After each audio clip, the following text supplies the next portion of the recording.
Bonjour à tous, je suis contente de vous retrouver aujourd'hui pour aborder un thème assez sympa et notamment le week-end sportif que j'ai passé à Stockholm. Donc je vais pas revenir sur la partie touristique, je vais écrire un article à ce sujet prochainement sur mon blog.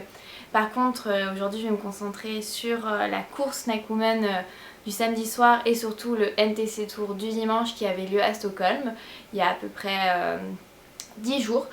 Donc avec une amie on s'est inscrit, je crois, dès que les inscriptions ont ouvert, c'est-à-dire je crois en janvier ou février, peut-être mars. Et parce qu'on avait adoré, on était parti à Stockholm, je crois il y a un an, en plein hiver, on avait vraiment adoré la vie. Et on s'était dit, bah tiens, on va partir 3 jours à Stockholm, on va visiter la ville et en même temps on va faire un peu de sport, enfin un peu quand même pas mal. Et donc on avait tout booké, on avait pris les avions, l'hôtel assez rapidement. Et donc tout était bien organisé. Et voilà, donc on est parti jeudi soir, pile quand il y avait les grèves des taxis, donc c'était génial. Et on a bien eu notre avion, heureusement. On a pris un petit hôtel vraiment pas cher, super sympa. Donc je vous donnerai les adresses dans mon article.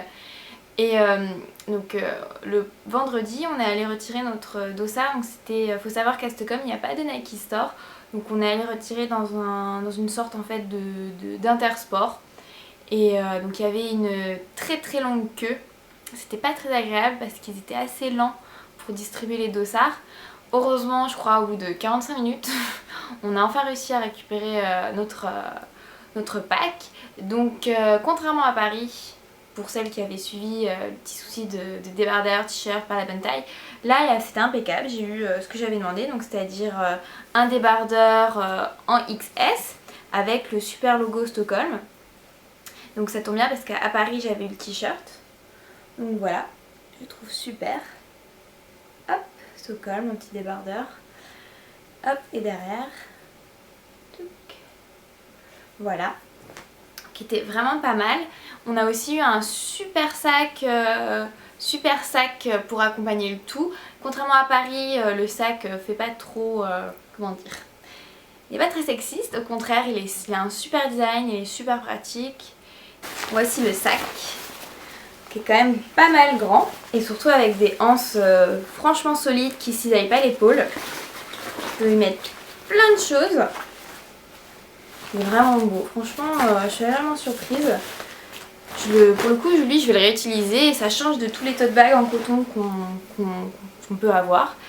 Il est vraiment original. Donc voilà, on a eu le t-shirt, on a eu notre puce, on a eu ce sac, mais voilà, on n'a pas eu de magazine, on n'a pas eu de produits de beauté. Mais concrètement je préfère ça, d'avoir un t-shirt à ma taille, un sac super quali, qu'avoir finalement un magazine féminin que je ne vais pas lire et des produits de beauté en échantillon que finalement je ne vais pas utiliser non plus. Donc une fois qu'on l'avait récupéré, impeccable, super. Le lendemain, j'ai rejoint la team Nike l'après-midi forcément pour la partie un peu plus blogueuse et présentation presse avec la nouvelle collection. Je peux pas vraiment vous en parler, mais franchement ce qui va arriver à l'entrée va vraiment être génialissime. On a pu tester des produits qui ont pas mal été améliorés par rapport à la collection précédente. Donc bon, c'est vrai que c'était assez bizarre parce qu'il faisait quand même 25 degrés à Stockholm, on nous présentait des tenues d'hiver, donc d'un côté j'étais non, ne parlez pas encore d'hiver et tout, mais c'était super intéressant. Et ensuite on a eu la chance en fait, puisque là pour le coup, contrairement à Paris, il y avait un vrai village, donc avec une vraie tente énorme, avec une scène, avec un magasin Nike monté. Enfin pour celles qui ont déjà participé aux 10 km Paris-Centre, ça correspond, c'est un peu la même chose, il y a vraiment un vrai village sur lequel on peut venir avec un petit Nike Store, c'est vraiment sympathique. Et sur une tente juste énorme en fait, toutes les personnes pouvaient prendre un rendez-vous et se faire coiffer, se faire tatouer, se faire masser. C'était illimité en termes de eau de coco et boissons, donc c'était vraiment, et même fruits, c'était vraiment super bien organisé. Et les participantes avec leur rendez-vous donc pouvaient faire tous ces petits ateliers quand elles le voulaient, juste avant la course ou après, puisqu'en fait le village était ouvert jusqu'à minuit à peu près, avec une petite fiesta après la course, puisque la course elle avait vraiment lieu de nuit. Le départ était à 21 h et voilà. Donc moi j'ai eu la chance, je me suis fait coiffer. C'était, je crois que c'était la première fois que je me suis fait aussi bien coiffer pour une course. Et à chaque fois que je me fais coiffer avant une course, j'ai toujours un petit doute en me disant est-ce que la coiffure va tenir et tout. Et en fait la nana m'a fait une natte tellement serrée que c'était impeccable. Et ça m'a pas du tout gênée. J'ai juste mis mon bandeau habituel pour avoir aucun cheveu sur le visage. Mais sinon la natte a tenu. Ensuite forcément on s'est fait des jolis petits tatouages, donc j'avais un Just Do It ici, j'avais un tatouage ici, j'avais plein de petits tatouages bracelets là, j'en ai même fait un sur la jambe, c'est vraiment, on a un peu, je crois qu'on a toutes les filles qui étaient avec moi, on a un peu abusé sur les tatouages, mais c'était super amusant puisque c'était un peu doré, noir, argenté, c'était vraiment cool. Et après ça, j'ai essayé d'arrêter de manger vers 15h pour être presque à jeun en fait de nouveau pour la course à 21h, parce que j'arrive vraiment, moi courir le soir c'est vraiment super dur, et que pour le fractionner que j'y arrive, et encore des fois j'ai mal au ventre, donc j'avais vraiment peur d'être pas en forme et de subir un peu ma course, comme c'était un peu le cas pour Londres où c'était aussi une course que j'avais fait l'année dernière, qui était aussi un peu une course de nuit, et j'avais vraiment eu très très mal au ventre. Donc voilà, on se retrouve toute la team, je crois, ils étaient 8h moins le quart. Donc les derniers préparatifs, là il y a un super échauffement qui est proposé, pas dans les sas de course, au contraire. En fait toutes les filles sont réunies devant la grosse scène, parce qu'il y avait une scène gigantesque avec des écrans géants, enfin c'était super quoi. Et donc il y a un échauffement qui est organisé à peu près à 19h30. Non, à 20h30, pardon, à 20h30, et super échauffement que toutes les filles peuvent suivre.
Et ensuite les sas ouvrent.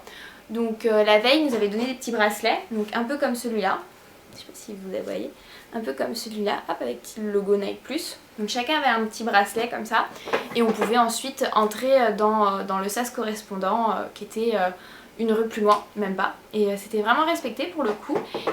Une fois qu'on avait intégré nos sas, le départ a été donné je crois 5 minutes après. Donc il faut savoir par contre qu'à Stockholm on n'était pas 13 000, on était environ 4-5 000. Donc forcément l'organisation était beaucoup plus souple. Enfin, Ils avaient, pour le coup, pour avoir une telle organisation, on était beaucoup moins nombreux, donc c'était peut-être plus simple pour Nike de Suède d'organiser ça et qu'on soit plus à l'aise dans les sas. Donc je crois que ouais, pile à 21h le départ il est donné. Et là bah hop je pars. Donc au début je me suis pas donné d'objectif. Je courais. Et surtout en fait tout le parcours a été magnifique.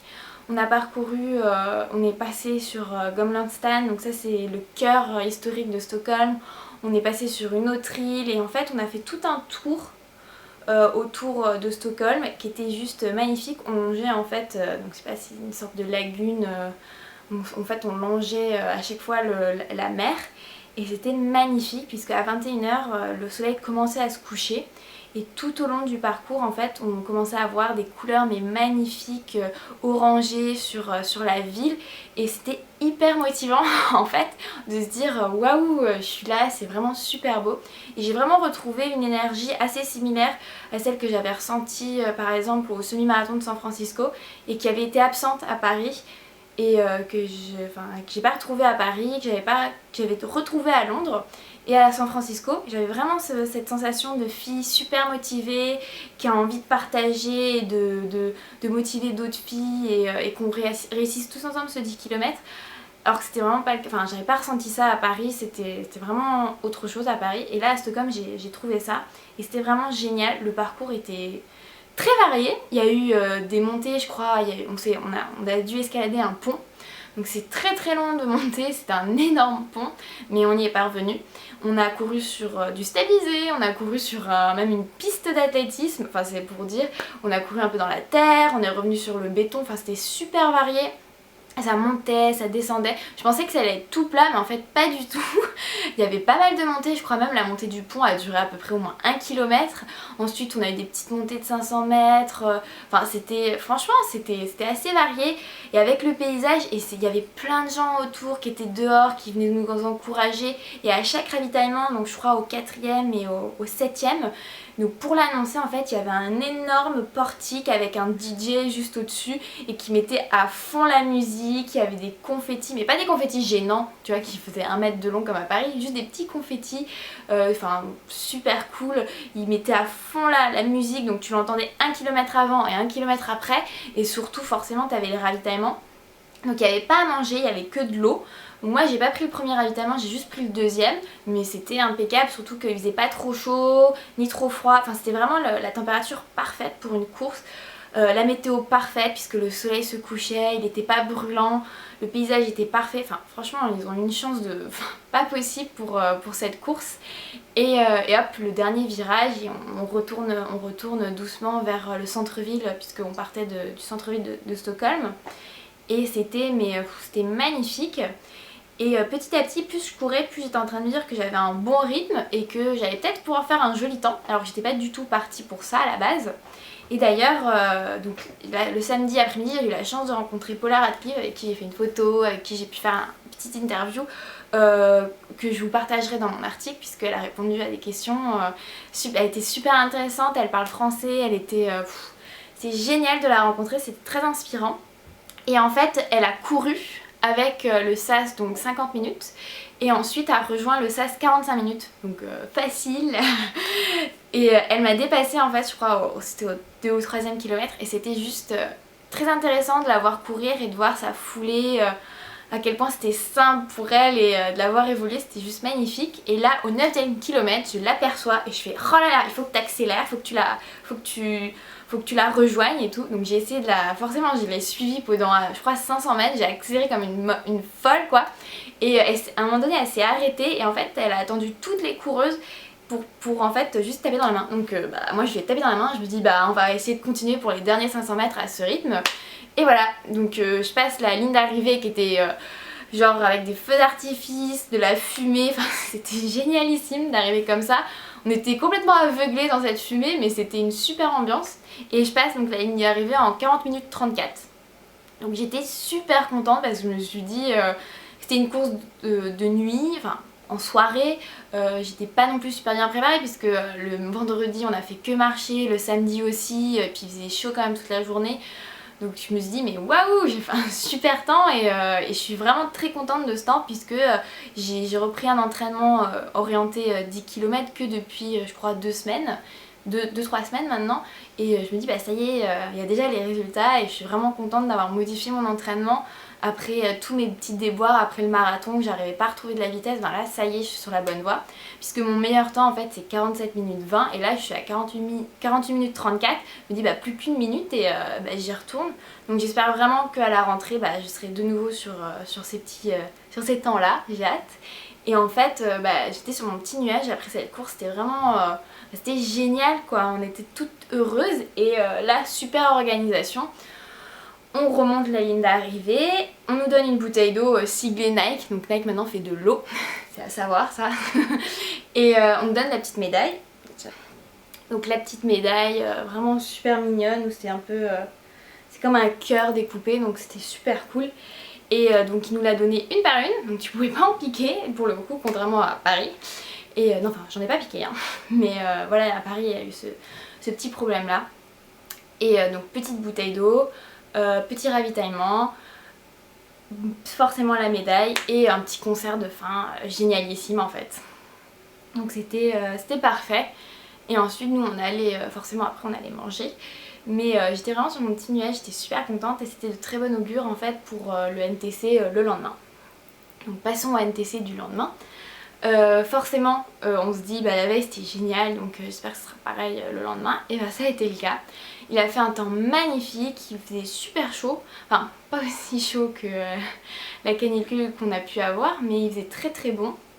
Donc le matin on commence, je crois qu'on a commencé super tôt, il devait être 8h30, premier workout d'échauffement soi-disant qui a duré 45 minutes.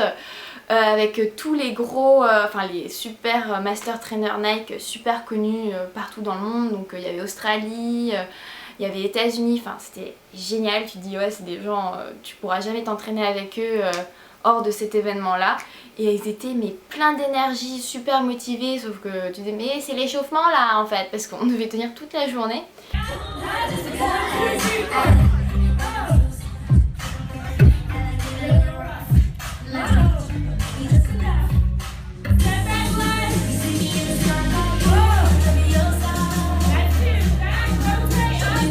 Et donc 45 minutes à fond, on se dit non mais comment je vais pouvoir enchaîner et faire... parce qu'il y avait 4 ateliers, chaque atelier durait 1 heure toute la journée. Donc ça fait quand même une bonne journée d'entraînement. Surtout qu'entre chaque entraînement, tu avais quand même d'autres workouts qui étaient proposés au village si tu avais envie en plus. Donc on a fait ce workout de 45 minutes qui était juste génialissime dès le matin. Je plains juste les voisins qui vivaient à côté de ce village parce que le dimanche matin, Stockholm était vraiment désert.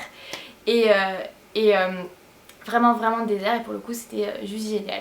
Donc après ce workout on part pour faire un yoga au bord de l'eau. Donc là on était pareil, on était dans la vieille ville, on était juste au bord de l'eau, on était vraiment à 10 mètres de l'eau et il y avait un petit air frais, c'était génial, c'était vraiment, la vue était magnifique et forcément faire du yoga dans ces conditions c'était juste génialissime. Le tapis était fourni par Nike, donc il était agrafé au sol pour pas que tu puisses l'embarquer, mais t'avais ton tapis et la prof de yoga, bon le seul point négatif c'est que même s'il y avait des traductions en anglais, il y avait certains coachs donc, qui traduisaient en anglais ce que la prof de yoga expliquait en suédois. Il y avait quand même des fois où tu avais des grands vides et tu te dis mais qu'est-ce qu'elle veut que je fasse en fait. Surtout qu'elle avait... en suédois tu as vraiment du mal à comprendre, tu peux vraiment pas attraper un mot et dire ouais en fait c'est ça qu'elle veut, à part planka, je comprenais pas grand chose. Et c'était quand même un yoga vraiment différent de celui-là que je fais en France. Donc je pense que ça doit juste une adaptation un peu suédoise au yoga forcément. Et donc après ça en fait ce qu'il faut que vous compreniez c'est que le village était central mais qu'il y avait 3 autres endroits où tu devais marcher, tu devais te rendre pour faire les workouts. Donc ça a été le cas pour comment ça s'appelle, pour le yoga où tu devais marcher 10 minutes. Et donc pour cela tu avais des gens en fait qui portaient des drapeaux et qui t'emmenaient aux endroits pour pas que tu te perdes entre temps. Donc on a suivi, nous on était sur les drapeaux orange, donc après le yoga c'était barre au sol. Je n'ai pas du tout aimé la barre au sol, c'était pas du tout ce que j'ai aimé, donc je crois que j'ai tenu sur les 1 heure, j'ai tenu quoi 30 minutes et après vu que j'avais un rendez-vous coiffure, je me suis vite allée me faire coiffer et me refaire faire des tatouages parce que bon, la barre au sol c'était pas ça. Pour moi c'était, je pense, trop dense, enfin je sais pas, c'était pas mon truc, voilà. Après peut-être que je pourrais retester et découvrir que c'était beaucoup mieux, mais ça n'a pas été le cas. Donc à la fin de la matinée, donc yoga, barre au sol, petite pause pour aller manger d'1 heure à peu près, et hop ça reprenait direct à, je crois, donc on finissait à 13 h, ça reprenait direct à 14 h avec ou peut-être ça reprenait à 13 h, je sais pas, hop, direct un workout avec, en fait il y avait Icona Pop, donc c'est un groupe de 2 filles, je sais pas si vous connaissez. Hop, elle faisait un concert en live pendant 30 minutes ou 45 minutes, et en même temps t'avais les coachs derrière qui faisaient un workout sur leur musique. Donc autant vous dire que c'était juste génialissime. Je sais pas, c'est comme si un danseur faisait de la danse avec un orchestre en direct. Donc là c'était la même chose en fait, sauf plus fitness forcément, et c'était juste génial.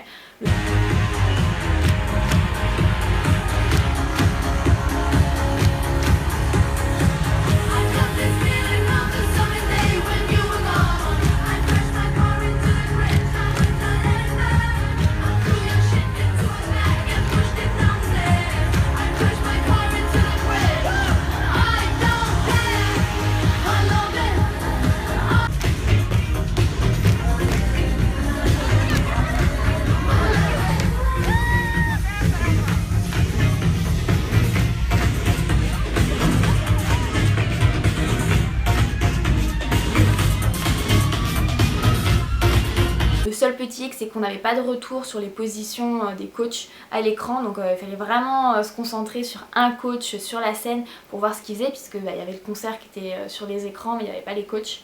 Donc c'était ça le petit souci, mais sinon c'était juste génial. De nouveau on était complètement rincés après, et il a fallu enchaîner, donc moi je suis allée faire un hit.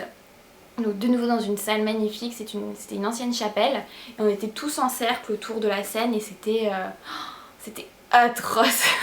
Enfin l'intensité du workout était vraiment très forte, et on se retrouvait à faire des burpees, des fentes sautées, des pompes, des planches, enfin c'était super intense, mais c'était génial. Et petite particularité, leur playlist c'était un rappeur français, donc tout du long c'était du rap français, c'était assez drôle de retrouver son petit pays là en Suède, et les coachs étaient géniaux. De nouveau c'était super bien organisé, vraiment très agréable. Après forcément mon dernier workout à moi c'était en fait Urban Dance. Donc autant vous dire que moi je suis nulle en fait en danse, donc vu qu'on devait revenir à l'aéroport assez tôt puisque notre vol était à 19 h et que le workout Urban Dance était à 16 h, et vu que l'aéroport de Stockholm est juste à 1 heure donc on l'a pas fait finalement, mais je regrette un peu puisque j'ai vu des photos après de la salle qui avait l'air juste magnifique. Bon, je regrette pas la partie workout puisque j'ai vu ce que faisaient les filles et je me dis non mais moi la synchronisation des mouvements là, de danse je peux pas, je suis pas du tout, je suis gracieuse pour en gym, mais alors en danse c'était pas mon truc. Donc voilà, une expérience vraiment folle avec de la musique, de la playlist, enfin c'était génial, et j'ai vraiment adoré. Je me rends compte que j'ai oublié de vous montrer le t-shirt en fait qu'on a eu, puisqu'en fait il y a eu un deuxième t-shirt spécial, il y a eu un t-shirt spécial pour le NTC Tour. Hop, je vous le montre. Voilà. Donc en fait c'est une designeuse qui l'a fait, Back to Stockholm. Donc en fait c'est des abréviations Stockholm, mais au final le nom de la ville est aussi, l'abréviation du nom de la ville est aussi longue que le nom d'une ville. Et donc Back c'est la designeuse qui a mis son nom un peu partout, puisque tu as aussi Back sur la médaille. Et c'est super, je trouve ça vraiment génial que Nike s'associe avec des designers locaux pour ce genre d'événement. Donc c'était vraiment tip top. Franchement on n'était pas trop nombreuses, enfin on était vraiment un nombre idéal pour les workouts, on se gênait pas, il y avait de la place, enfin franchement c'était parfait, et j'espère vraiment que Nike va le faire un jour à Paris, en France, ça serait super quoi, qu'on ait un peu un NTC Tour qui débarque en France aussi bien organisé, ça serait juste le pied. Donc voilà, si le NTC Tour revient à Stockholm l'année prochaine au mois de juin, franchement je vous conseille d'y aller les yeux fermés, c'est vraiment une expérience unique avec des coachs, vraiment les meilleurs coachs que vous pouvez rencontrer qui travaillent avec Nike, et franchement le top. Voilà, j'espère que cette vidéo vous a plu, surtout avec les petits extraits de chaque moment de la journée. Normalement je vais faire un article aussi dessus sur le blog avec plus de détails et plus d'informations sur Paula Radcliffe. Donc voilà, je vous donne rendez-vous sur le blog et je vous dis à bientôt.